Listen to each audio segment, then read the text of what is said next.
संविधान द्वारा सिखाया गया एक रिवाज, जनता के लिए बेबाक आवाज।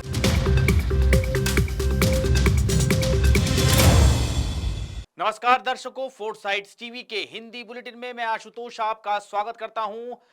आज हम आपको बड़ी खबरों से रूबरू करवाएंगे। वो खबर चाहे राजनीति की हो, स्पोर्ट्स की हो या फिर अंतर्राष्ट्रीय खबर हो, हर बड़ी खबर की जानकारी आपको दी जाएगी, तो हो जाइए तैयार।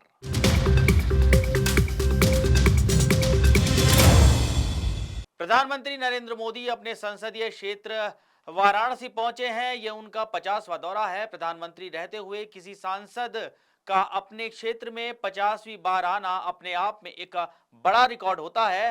पीएम मोदी ने 3,880 करोड़ रुपए की लागत वाली 44 विकास परियोजनाओं का उद्घाटन और शिलान्यास किया।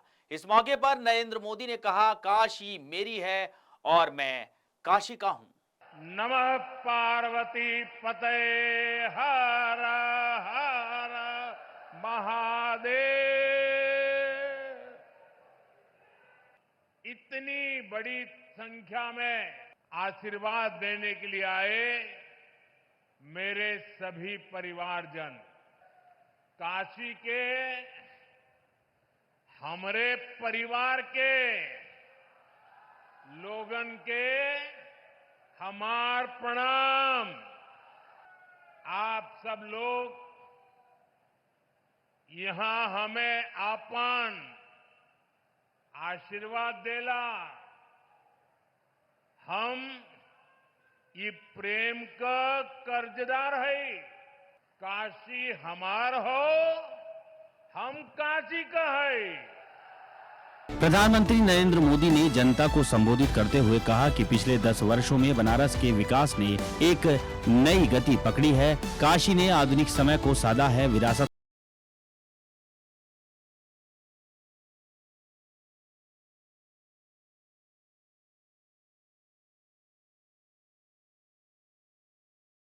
कुछ देर पहले काशी और पूर्वांचल के अनेक हिस्सों में जुड़ी ढेर सारी परियोजनाओं का लोकार्पण और शिलान्यास हुआ है।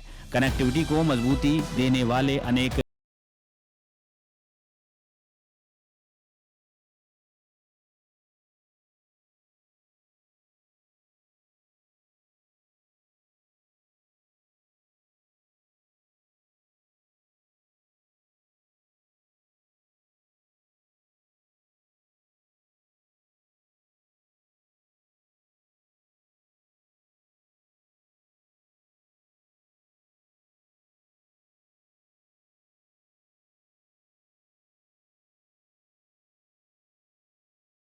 कल्याण के लिए काम किया है। आज हम उनके विचारों को, उनके संकल्पों को, नारी सशक्तिकरण के उनके आंदोलन को आगे बढ़ा रहे हैं, नई ऊर्जा दे रहे हैं। बता दें कि प्रधानमंत्री मोदी द्वारा उद्घाटन की जाने वाली परियोजनाओं का एक अहम हिस्सा ग्रामीण विकास पर केंद्रित है।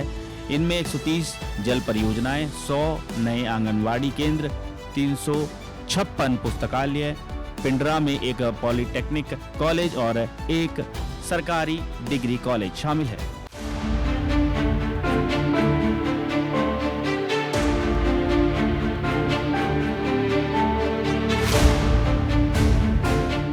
दो 2008 मुंबई आतंकी हमले के आरोपी तैमूर राणा से पूछताछ कर रही एनआईए शुरुआती पूछताछ में जानने की कोशिश करेगी कि राणा का पाकिस्तान में हैंडलर कौन है और उसे फंडिंग कौन कर रहा था।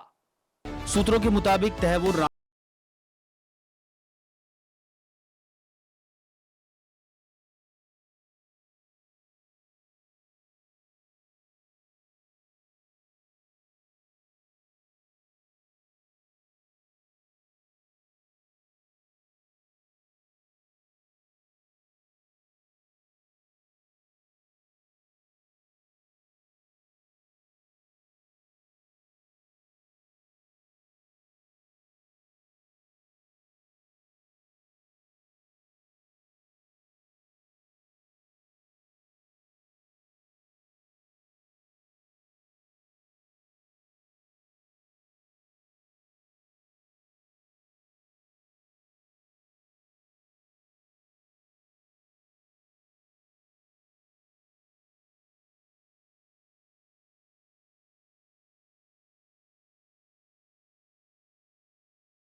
मेडिकल करवाया जाए।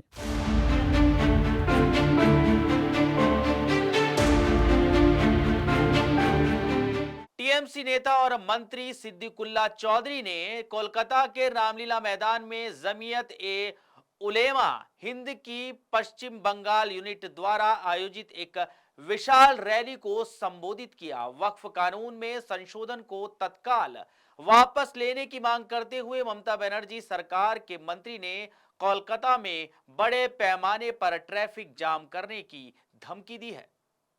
सभा को संबोधित करते हुए सिद्दीकुल्ला चौधरी ने कहा कि अगर वो चाहें तो चक्का जाम करके कोलकाता को ठप कर सकते हैं। उन्होंने कहा अगर हम कोलकाता को ठप करना चाहें तो आसानी से 50 जगहों पर 2000 लोगों को इकट्ठा करके ट्रैफिक जाम करवा सकते हैं। अभी तक हमने ऐसा नहीं किया है, लेकिन हम ऐसा करने की योजना बना रहे हैं। हमारी रणनीति जिलों से शुरू करने की है और फिर कोलकाता में 50 जगहों पर 10-10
होने के अलावा सिद्दीकुल्ला जमीयत उलमा ए हिंद के प्रदेश अध्यक्ष भी हैं।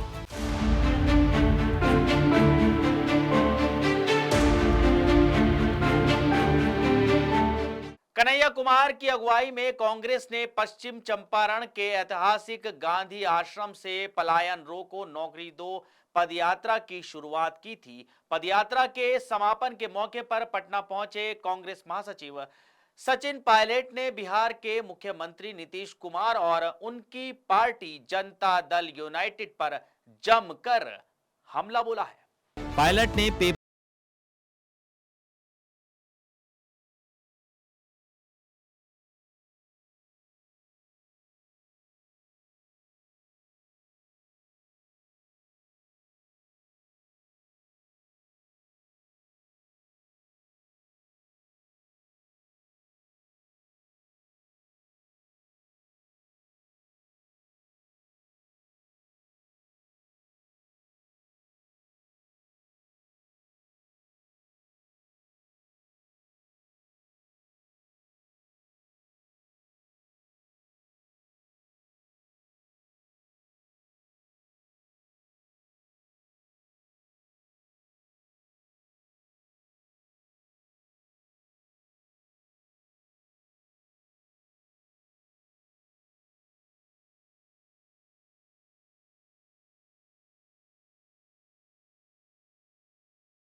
कहा कि बिहार में छात्रों का एक बड़ा समूह ऐसा होता था जो देश की फौज में जाता था, लेकिन अग्निवीर ने उनका सपना तोड़ दिया है।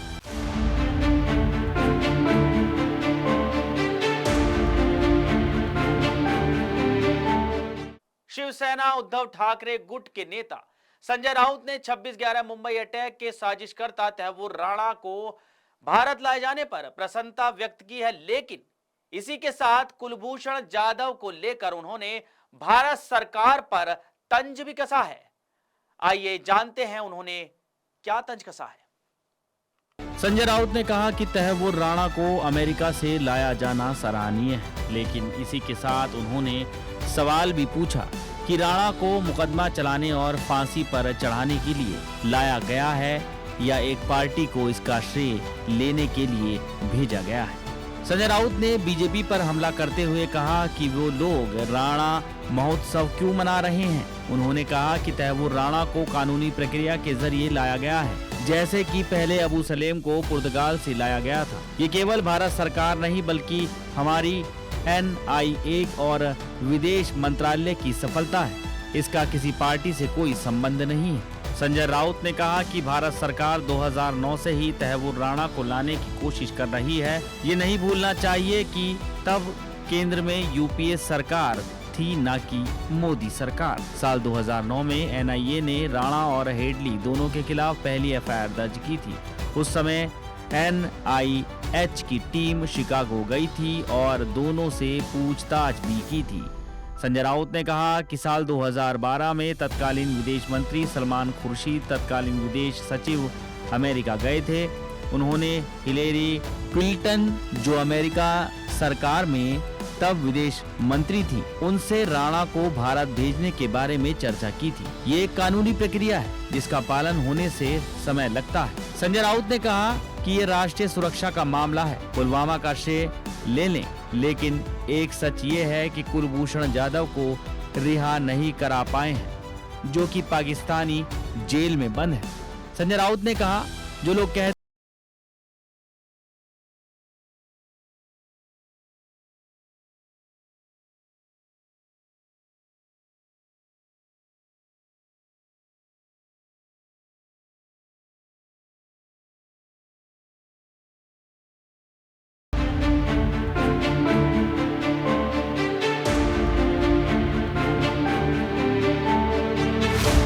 कांग्रेस नेता और लोकसभा में विपक्ष के नेता राहुल गांधी इन दिनों छुट्टियां बिताने राजस्थान के सवाई माधोपुर स्थित रणथंभौर गए हुए हैं। राहुल गांधी ने आज एक बार फिर रणथंभौर नेशनल पार्क में जाकर बाघों की अटकेलियां देखी। रणथंभौर दौर के दौरान राहुल गांधी ने सुबह शाम और शुक्रवार सुबह के समय भी रणथंभौर में टाइगर सफारी का लुत्फ उठाया। टाइगर सफारी के दौरान राहुल गांधी लकी रहे और उन्हें तीनों बार सफारी के दौरान वनराज के दीदार हुए। राहुल गांधी को गुरुवार सुबह के समय जहां रणथंभौर के जोन नंबर 3 के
IPL 2025 में मुंबई इंडियंस ने अपना पिछला मुकाबला रॉयल चैलेंजर्स बेंगलुरु के खिलाफ खेला। टीम के दिग्गज गेंदबाज जसप्रीत बुमराह भी इस मुकाबले में खेलते दिखे। करीब 93 दिन बाद जसप्रीत बुमराह ने मैदान पर वापसी की। आइए आपको जसप्रीत बुमराह की इंजरी और उनकी रिकवरी की पूरी टाइमलाइन बताते हैं। इस साल की शुरुआत में टीम इंडिया ऑस्ट्रेलिया के दौरे पर थी, जहां सिडनी में बॉर्डर गावस्कर ट्रॉफी के अंतिम टेस्ट के दौरान जसप्रीत बुमराह को लोअर बैक इंजरी हुई थी। ये चोट इतनी गंभीर थी कि उन्हें लंबे समय तक आराम की सलाह दी गई थी। भारत के मुख्य चयनकर्ता अजीत आगरकर ने घोषणा की कि बुमराह को भारतीय क्रिकेट कंट्रोल बोर्ड की मेडिकल टीम ने कम से कम 5 सप्ताह का आराम लेने की सलाह दी है। इस समय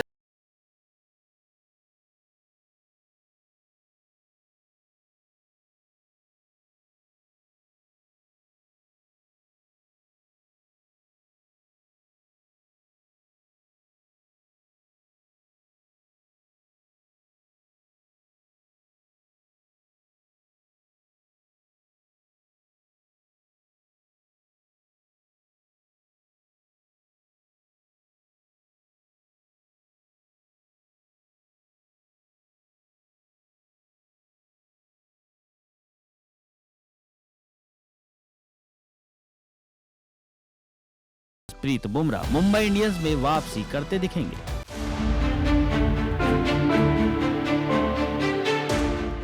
तो दर्शकों, हिंदी बुलेटिन में इतना ही। आप बने रहिए हमारे साथ, देखते रहिए 4 साइड्स टीवी।